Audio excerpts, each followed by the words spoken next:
एक शहर में आलोक रहता है। आलोक एक बड़ा बिजनेसमैन है।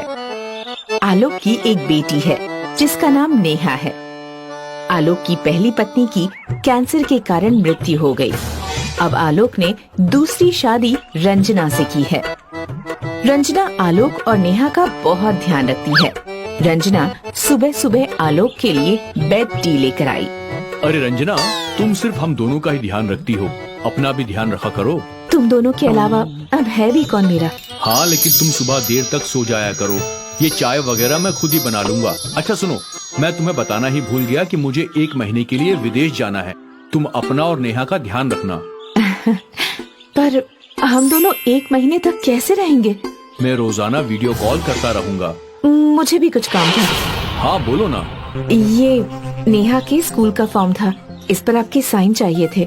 अरे तुम इतनी सफाई क्यों दे रही हो? मैं तुम पर विश्वास करता हूँ। लाओ, बिना पढ़े ही साइन कर देता हूँ। पहले आप पढ़ तो लो। तुमने पढ़ लिया मतलब मैंने भी पढ़ लिया। आपको कब निकलना है विदेश? आज शाम को ही मैं अपने एटीएम और क्रेडिट कार्ड देकर जाऊंगा, और घर पर रखा कैश भी तुम इस्तेमाल कर लेना। आलोक ने पेपर्स पर साइन कर दिए और शाम को विदेश भी चला गया। नेहा अपने कमरे में सो रही है। आज उसको जगने में बहुत लेट हो गया। नेहा की आँख खुली तो उसने देखा कि आज माँ ने जगाया नहीं है। माँ, आज आपने जगाया क्यों नहीं? और नाश्ता भी नहीं है? हाँ, तेरी ही सेवा में तो लगूंगी मैं, क्योंकि तू तो कहीं की महारानी है ना, जो हर सुबह तुझे जगा कर नाश्ता कराऊं। माँ, सब ठीक है ना? हाँ, सब ठीक है। जाकर अब किचन में बर्तन मांज ले। माँ, मुझे तो बर्तन मांजने आते ही नहीं है। मांजने नहीं आते तो बर्तनों में खाना कैसे आता है? चुपचाप जा और सारे बर्तन साफ कर दे। और हाँ, बिल्कुल चमचमाते हुए बर्तन चाहिए मुझे, वरना मुझसे बुरा कोई नहीं होगा। आज माँ को क्या हो गया है? मेरे साथ इतना अजीब और गंदा बर्ताव क्यों कर रही है? अब जल्दी से बर्तन धो देती हूँ। अगर समय से बर्तन ना धोए तो ना जाने ये क्या करे। नेहा किचन में जाकर जैसे तैसे बर्तन साफ करती है और उसको अपने मम्मी पापा की बहुत याद आती है। नेहा ने बर्तन साफ किए और अपने कमरे में चली गई। दोपहर को नेहा को भूख लगी और वो अपने कमरे से बाहर आई। उसने देखा कि रंजना सोफे पर बैठी है और टीवी देख रही है। मुझे समझ भी नहीं आ रहा कि माँ से खाना मांगूं या नहीं। वैसे ऐसा भी तो हो सकता है कि सुबह उनका मूड किसी बात को लेकर खराब हो, लेकिन अगर ऐसा होता तो आज माँ ने मुझे खाने के लिए आवाज क्यों नहीं लगाई? माँ रोज तो ऐसा करती थी। पापा के जाने के बाद से यही चल रहा है। रंजना की नजर नेहा पर पड़ जाती है। क्या हुआ? क्यों खड़ी है? माँ, भूख लगी है। अरे ये भिखारी लोग भी ना चैन से नहीं रहने देते, कभी कुछ कभी कुछ। चल जा, किचन में जा और खाना रखा है, उठाकर खा ले। ठीक है माँ, लेकिन बर्तन भी साफ करके रख देना। नेहा किचन में गई तो उसने देखा कि वहाँ रात का बासी खाना है। नेहा की माँ के पास जाने की हिम्मत नहीं हुई, इसलिए उसने वही खाना रोते हुए खा लिया। इस प्रकार 1 महीना बीत गया और आलोक के वापस आने का समय हो गया। रंजना बेड पर बैठकर इंस्टाग्राम चला रही है। आलोक आज पूरे 1 महीने बाद घर आया, लेकिन रंजना ने उसे इग्नोर कर दिया। रंजना, तुम मुझे ऐसे इग्नोर क्यों कर रही हो? अरे भाई, मैं इतने दिनों बाद घर आया हूँ, क्या तुमको खुशी नहीं हुई? ओ हाँ, समझ गया, मैं तुम्हें वीडियो कॉल नहीं कर पाया, शायद इसीलिए मुझसे नाराज हो। रंजना, मैं बहुत टेंशन में था और अब मुझे फीवर भी है। इतने पागल क्यों हुए जा रहे हो? क्यों इतना शोर कर रहे हो? अरे विदेश से आए हो ना, कोई फौज से थोड़ी ना आए हो जो घर को इतना सिर पर उठा कर रखा है। मतलब ये क्या हो गया है तुम्हें? मैं इतनी टेंशन में हूँ, फिर भी खुश होने की कोशिश कर रहा हूँ, लेकिन तुम मुझसे ऐसे बात कर रही हो। मैं अभी अपने दोस्तों के साथ व्यस्त हूँ, सभी इंस्टाग्राम पर चैट कर रहे हैं। रुको, अभी बाद में बात करते हैं। रंजना अपने फोन पर लग जाती है। आलोक गुस्से में कमरे से बाहर निकल आता है। नेहा बाहर खड़ी होकर सारी बातें सुन रही है। वो अपने पापा को 1 महीने में हुई सारी बातें बताती है। आलोक बुखार से तप रहा है, लेकिन उसका ध्यान नेहा रखती है। रंजना उठकर भी नहीं आती। क्या हुआ पापा? आप किस टेंशन में हो? बेटा, अब तेरे अलावा कौन है सुनने वाला? हमारी कंपनी डूब गई और मुझ पे अब बहुत कर्जा हो गया है। कोई बात नहीं पापा, आप टेंशन मत लो, सब ठीक हो जाएगा। नेहा आलोक का अब और भी ज्यादा ध्यान रखती है। नेहा अपने टैबलेट में ऑनलाइन क्लासेस ले रही है। आलोक भी वहीं बैठा है। तभी वहाँ रंजना आती है। जब देखो तब इंटरनेट खत्म करती रहती है। किचन में काम पड़ा है, ये भी नहीं कि उसे देख लूं, क्योंकि तेरे बाप ने ही तो करवाया है ना रिचार्ज। रंजना, ये कौन सी तमीज है बच्चों से बात करने की? और रिचार्ज मैं नहीं कराता तो कौन कराता है? अब ये घर भी बेच रहा हूँ मैं। भिखारी लोग, तुम्हारे पास घर होगा तभी तो बेचोगे। क्या तुम जानते नहीं कि ये घर मेरा है? मैं कितनी अमीर हूँ तुम्हें अंदाजा भी नहीं है। और तुम्हारा बिजनेस वो तो डूब गया है, मुझे सब पता है। अब तुम दोनों बाप बेटी गरीब हो। ओहो, तो तुम्हारा व्यवहार अचानक से बदलने का कारण ये है। चलो अच्छा हुआ कि तुम्हारा असली चेहरा मेरे सामने आ गया। तो सुनो मैडम, जिस दिन तुमने मुझसे पेपर साइन करवाए थे, मुझे पता था कि वो पेपर्स मेरे प्रॉपर्टी के हैं और मैं विदेश नहीं गया था, इसीलिए मैंने वीडियो कॉल नहीं की। मैं तुम्हें बताना चाहता हूँ कि ये घर पहले ही मैं भारत सरकार को गिरवी रख चुका हूँ। अब तुम्हारे पास कुछ नहीं है और नेहा ने जासूसी करके सारे सबूत इकट्ठा कर लिए हैं, जिसकी वजह से तुम्हें अब जेल भी हो सकती है। मैं और नेहा अब यहाँ से जा रहे हैं। रंजना वहीं खड़ी रह जाती है। उसको समझ में नहीं आता कि अब वो क्या करे। नेहा अपने पिता के साथ वहाँ से चली जाती है। पहाड़ों के इलाके में एक गांव है, जहाँ दूर दूर घर बने हुए हैं। पहाड़ों का जीवन कठिन होता है। ये हमें हल्कू और रेशमा की कहानी में देखने को मिलता है। और जब वो पहाड़ बर्फ के हों, तब और भी ज्यादा। हल्कू के पास 2 खच्चर हैं, जिन पर बैठाकर वो वहाँ घूमने आने वाले टूरिस्ट को यात्रा कराता है। और रेशमा भी अपने घर का काम करके आने वाले यात्रियों का सामान उठाने चली जाती है। दोनों अपनी बेटी काली की शादी के लिए पैसे जोड़ रहे हैं। हल्कू आज सुबह थोड़ा जल्दी में घर से निकला। तभी पीछे से रेशमा ने आवाज लगाई, आज इतनी सुबह सुबह क्यों जा रहे हो? मुझे मलूका ने बताया कि ज्यादा टूरिस्ट यहाँ रात में पहुँचते हैं, जो सुबह की ठंडी हवा में ही यहाँ की यात्रा कर लेना चाहते हैं, इसलिए सुबह ही जाना होगा। अरे कुछ खाते तो जाओ। अब तो शीतल के विवाह के लिए पैसे जोड़ लें बस, उसके बाद ही कुछ खाएंगे और पिएंगे। माँ, मुझे लगता है कि मैं पापा के ऊपर बोझ हूँ। देखो ना, कैसे उन्होंने मेरे विवाह के लिए खाना पीना भी छोड़ दिया है। तू तो पागल है रे लल्ली, ऐसा कुछ नहीं है। बिना दहेज के भी तो कोई विवाह नहीं करता आजकल। तो रोज के लायक कमाने वाले को अब कुछ बचाने की फिक्र तो होगी ही ना। रेशमा शीतल को समझा देती है और खुद भी काम पर निकल जाती है। इसी प्रकार इनके दिन कट रहे हैं। लेकिन तभी बरसात का मौसम शुरू होता है और इसमें घूमने वालों की संख्या थोड़ी कम होती है, क्योंकि बाढ़ का खतरा भी है, जिससे काम बंद हो जाते हैं। रेशमा की तबीयत ठीक नहीं है, इसलिए आज वो काम पर नहीं गई। हल्कू अकेला ही काम पर चला गया। तभी बाहर से शीतल दौड़ते हुए घर के अंदर भागी। माँ देखो, माँ जल्दी आओ। क्यों, क्या हुआ? माँ, बाढ़ आ गई है और वो देखो, पानी अपनी पूरी गति से दौड़ा हुआ आ रहा है। तेरे पापा कहाँ हैं? पापा तो खच्चर लेकर नहीं लौटे अभी। मेरा तो दिल बैठा जा रहा है, ना जाने कहाँ होंगे। दोनों बात कर रहे हैं कि तभी दूर दिखने वाला पानी उनके घरों को बहा ले जाता है और दोनों माँ बेटी चीखते हुए एक लकड़ी के सहारे पानी में बहती हैं। चारों तरफ पानी ही पानी है। आदमी, घर, पशु और सामान पानी में ऐसे दिख रहे हैं कि जैसे पानी के ऊपर तैरते हुए सिंघाड़े और ककड़ी। माँ, अगर हमें मरना ही था तो तीनों साथ में मरते। लेकिन पापा कहाँ होंगे, किस हाल में होंगे? मुझे बहुत डर लग रहा है। हे भगवान, तू हमारी जान ले ले, लेकिन मेरे पापा को कुछ नहीं करना। पता नहीं भगवान किन कर्मों की सजा दे रहा है। तभी उन्हें दूर डूबते छोटे बच्चे दिखाई दिए, जिनकी माँ भी साथ नहीं है। कितने स्वार्थी हो गए हैं हम, सिर्फ अपने लिए भगवान से प्रार्थना की, लेकिन भगवान सबको सबके परिवारों से मिला दो। पानी अपने उफान पर है और वो बहुत तेजी के साथ बहे जा रहे हैं। सामने बड़े बड़े पत्थर हैं, जिनसे जाकर पानी टकराता है और एक ऊंची लहर के साथ बहा कर लाए गए लोगों, पशुओं और मलबे को बाहर सूखी जगह फेंकता है। सभी ने भगवान के हाथ जोड़े, घर से बेघर कर दिया, लेकिन अब इस जीवन का क्या करें?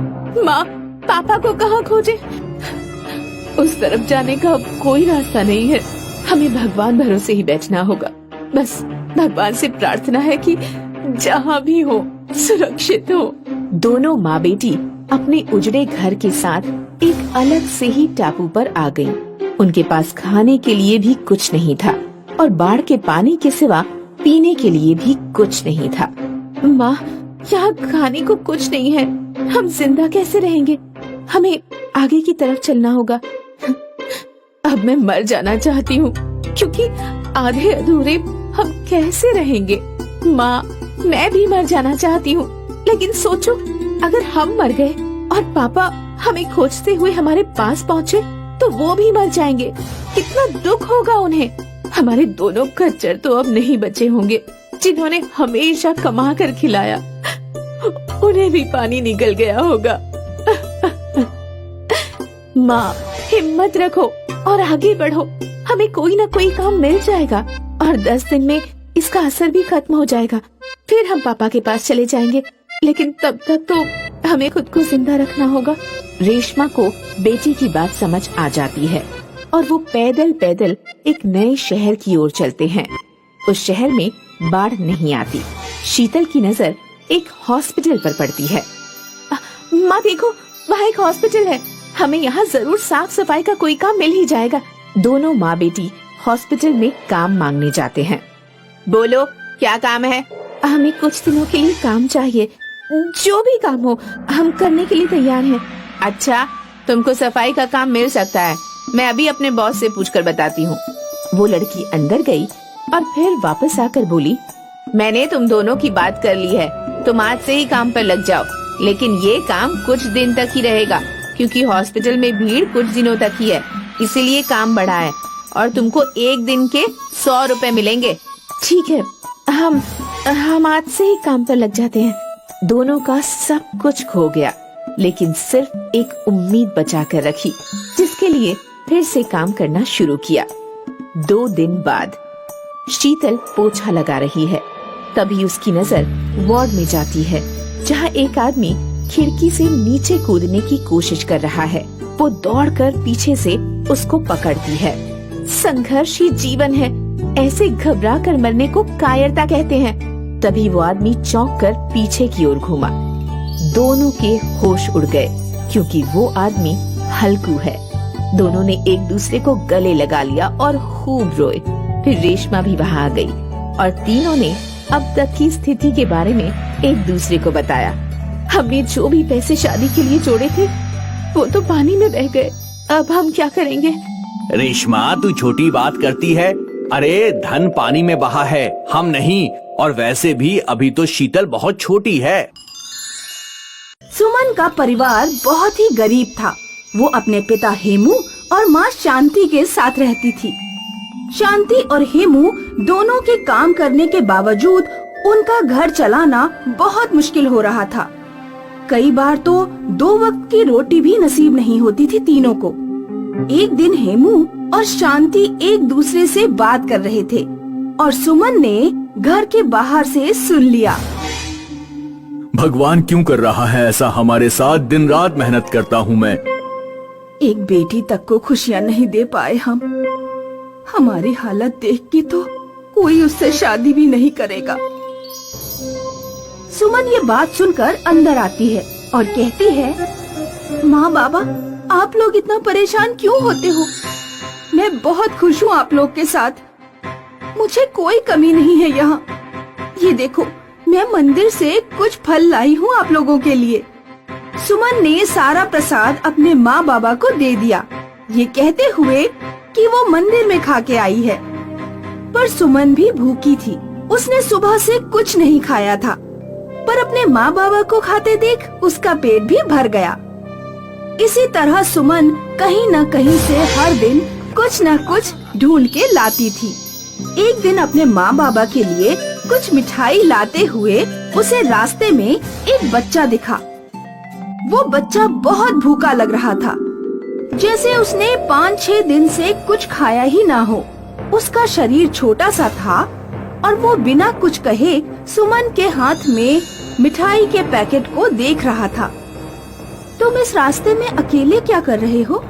तुम्हारे माता पिता कहाँ हैं? उस बच्चे ने कुछ भी नहीं बोला और चुपचाप मिठाई को देखता रहा। सुमन समझ गई कि उसे भूख लगी है और उसने वो मिठाई उस बच्चे को दे दी। सुमन घर आके अपने माँ बाबा को इस बच्चे के बारे में बताती है। उसके बाद वो भूखे पेट सो जाती है। सुबह भूख के मारे सुमन का पेट दर्द करता है और वो उठ के बाहर बैठती है। काश बस एक दिन के लिए मुझे लोगों से भीख मांगनी ना पड़ती। मैं थक गई हूँ इस गरीबी की जिंदगी से। सुमन ऐसा बोल के अपने घर के अंदर जाने ही वाली थी कि उसने देखा कि उसके सामने एक झोला रखा हुआ है। झोले के अंदर चावल, दाल और सब्जियां रखी हुई थी। सुमन खुशी के मारे रोने लग गई। हे भगवान, आपने मेरी बात सुन ली। कितने महीनों बाद आज भरपेट दाल चावल खाने को मिलेगा माँ बाबा को। हेमू और शांति जब घर वापस आए तो गर्मा गर्म खाना देख के उनकी भी आंखें भर आई। तीनों खुशी से खाना खा के बातें करने लग जाते हैं। माँ, बाबा, मेरा स्कूल का आखिरी साल है।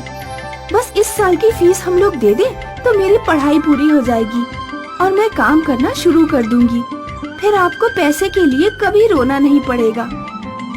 बेटी, पर हम इस साल की फीस कहाँ से लाएंगे? जितनी भी कोशिश कर ले, हम 2 वक्त की रोटी तक नहीं खा पाते। अब तो स्कूल के बारे में सोचना बंद कर दे बेटी। ऐसा मत कहिए माँ। मैंने इस जिंदगी में खुद के पैसे कमाने के अलावा और कोई सपना नहीं देखा है। मेरी पढ़ाई कंप्लीट नहीं हुई तो मैं किसी ऑफिस में काम नहीं कर पाऊंगी। जैसे ही सुमन ये कहकर रोने लगती है, उसकी एक दोस्त उसे ये बताने आती है कि उससे स्कूल की तरफ से 1 साल का स्कॉलरशिप मिल गया है। सुमन को विश्वास नहीं होता कि एक ही दिन में उसकी 2 इच्छाएं पूरी हो गई हैं। शांति अपनी बेटी की किस्मत देख थोड़ी लालची बन जाती है। वो सुमन से और 2-3 चीजें मांगने को कहती है और सुमन भी चुपचाप उसकी माँ की बात मान लेती है। सुमन सच्चे दिल से मांगती तो उसे कुछ भी मिल रहा था। शांति ने अपनी बेटी को गहने, चावल और साड़ी की इच्छा करने को कहा। माँ, अगर सच में मेरी इच्छाओं में जादू है तो मुझे ऐसी इच्छा करनी चाहिए कि सबको मदद मिले। सबको बाद में मदद करना, पहले तू मेरी इच्छाएं पूरी कर। सुमन को अपनी माँ की आंखों में लालच दिख रहा था और ये जानने के बाद सुमन बेमन से मांगने लगी चीजें। गहने प्रकट क्यों नहीं हो रहे सुमन? क्योंकि मैं सच्चे मन से नहीं मांग रही हूँ कुछ। अब पगली, तू ऐसा क्यों कर रही है? तू अपनी माँ को खुश नहीं देखना चाहती? जरूर आपको खुश देखना चाहती हूँ माँ, पर उससे ज्यादा मैं ये चाहती हूँ कि हम तीनों खुश हों। हमें सिर्फ आज की खुशी के लिए नहीं, आने वाली जिंदगी की खुशी के लिए सोचना पड़ेगा। शांति को ये बात समझ आई और उसने फिर सुमन से जबरदस्ती कोई भी चीज नहीं मंगवाई। सुमन अपने सच्चे दिल से जो भी मांगती थी वो इच्छा पूरी हो जाती थी। सुमन और उसका परिवार अब उसकी इस शक्ति से अपनी जिंदगी सुधार लेते हैं और एक गरीब की बेटी के जादुई दिल की वजह से उनकी जिंदगी बदल जाती है।